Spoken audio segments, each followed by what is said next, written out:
I do research on enforced disappearances and hidden graves findings in Mexico. This is one of the major, all the most concerning problems in Mexican society right now. I do experience people are getting slapped just for speaking out their rights in public. I work mostly on issues connected to gender equality, violence against women, and LGBTI issues and rights. So, unfortunately, violence is one of the issues that I am confronted in my everyday life. Violence comes in different forms, so physical, sexual, verbal, psychological. I'm confronted to the violations of the right to food, community right to health, right to a healthy environment, and right to land and other natural resources.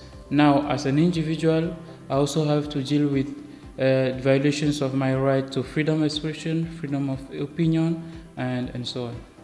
My organization and I, we help people was victims from the state violence with ICE trauma consequence. We struggle with the violation of the right of protest and this consequence. Sexual and reproductive health rights violation, and then police brutality and oppression. I'm working on torture issue in Ukraine as well as other human rights violations that may happen with people who are detained in Ukraine, for example, privacy issues or some sort of illegal detention and access to justice, but mostly on torture issues. Political support is always welcomed, but for civil society organization, I think supporting and funding is one of the biggest support that we need. A network of human rights defenders that helps us to document these atrocities. We need to document these cases, both like legal experience, but also right now the most concerning issues where to look for the disappeared persons, to the missing persons. So we need to continue developing search strategies and technologies to support groups of families with missing persons who are looking for their relatives who have been disappeared by state and non-state actors in the country. Okay, I need support, like psychological support, making to feel supported by other stakeholders. I need support in terms of capacity building to update my knowledge on the issues I work on, and some material and financial support to be able to provide support to more and more communities. Okay, first and the foremost is of course funding. Second is also a network of experts, and third one is a coalition. We need to use people power to garner support. This is very important for the human rights defenders in order that are getting slapped, so they can still maintain their spirit and also enthusiasm, especially the spirit to keep on fighting their rights. We need technical training for human rights defenders. And then we need the European Parliament or the EU to speak to the government to reduce violation by state parties on the people. And we need funding to be able to carry out lots of our programs and activities.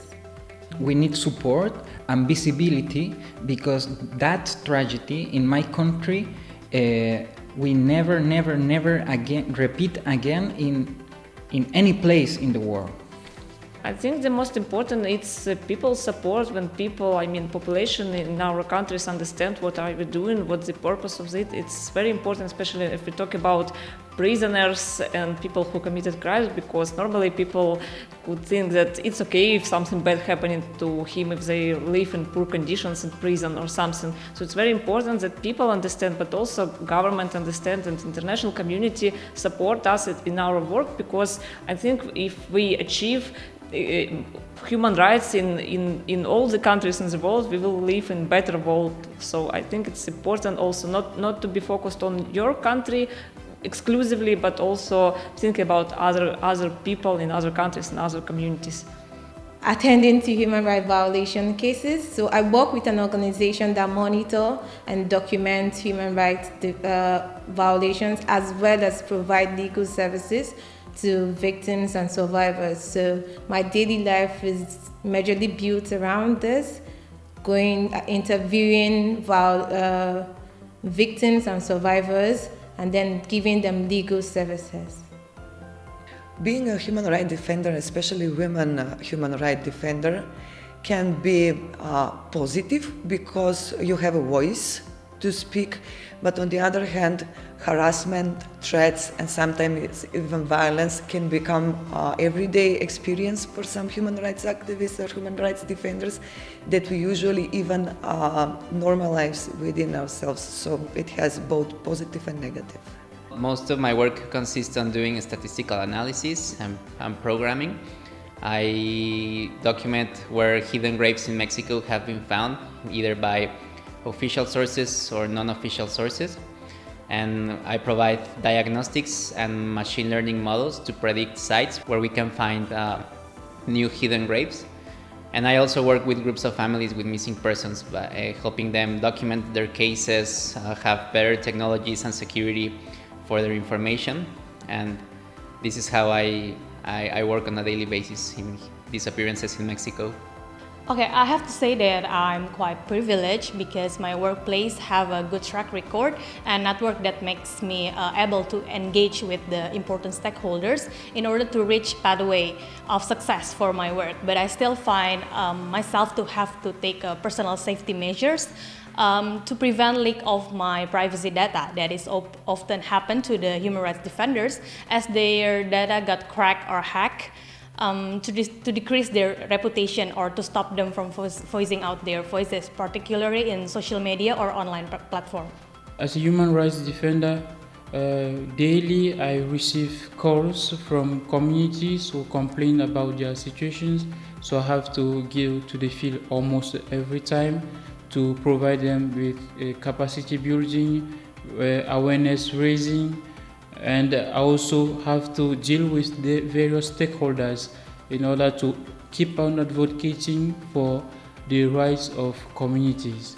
I am the president and the CEO in my organization, so I represent officially and extra-officially in meetings, in interviews, in meetings with another organizations and with authorities also.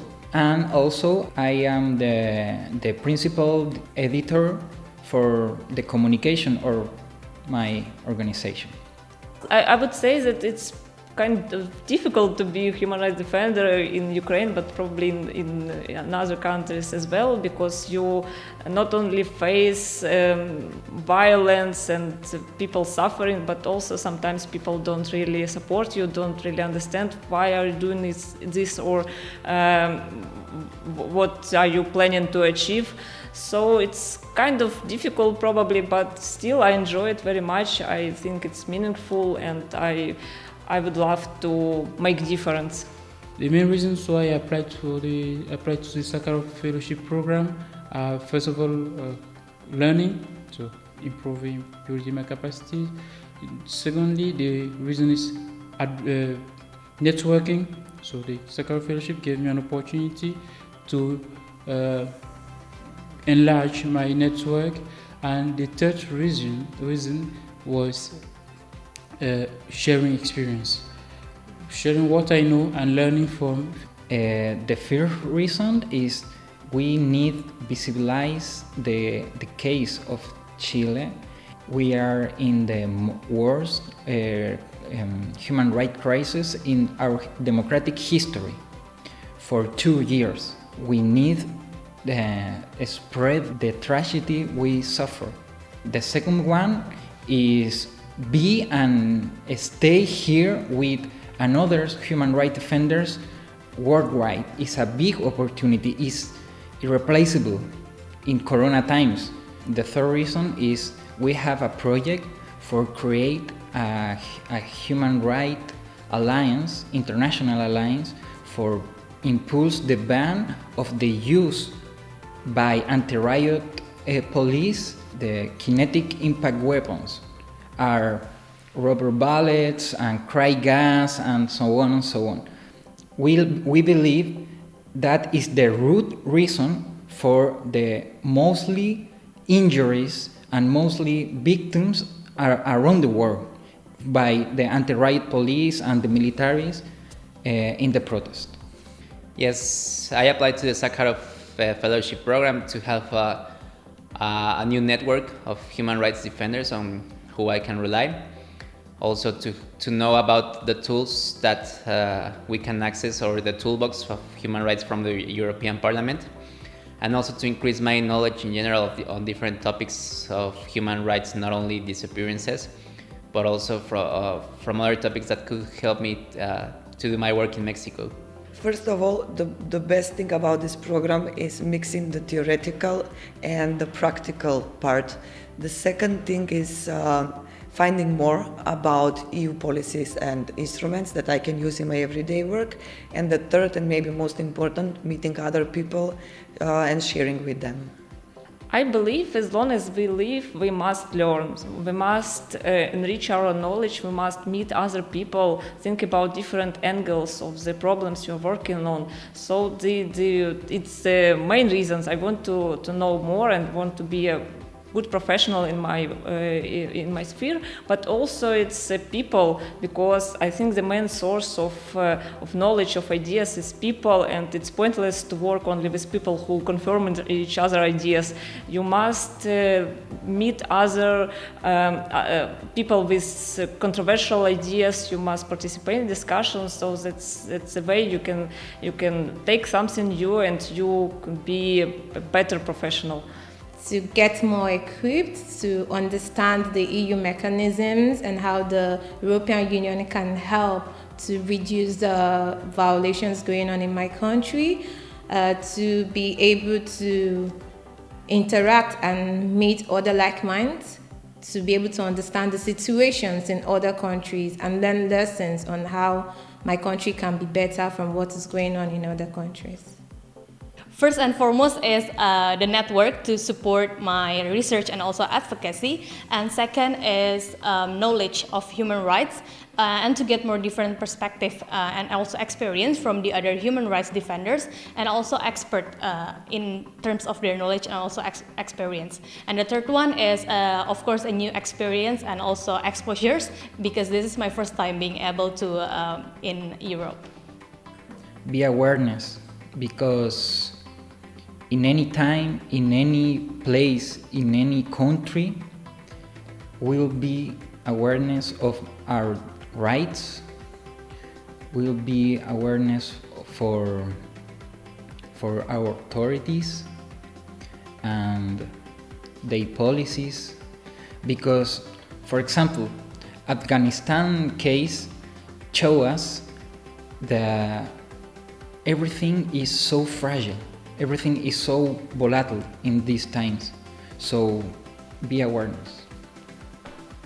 What I want to tell to the human rights defenders community is that we should not take community rights as granted, especially in our context, made up of an economic context, according to which we want to be emerging by 2035, and we are trying to attract more investors. There is also a political context made up of shrinking the civic space, and an environmental context made up of various climatic challenges.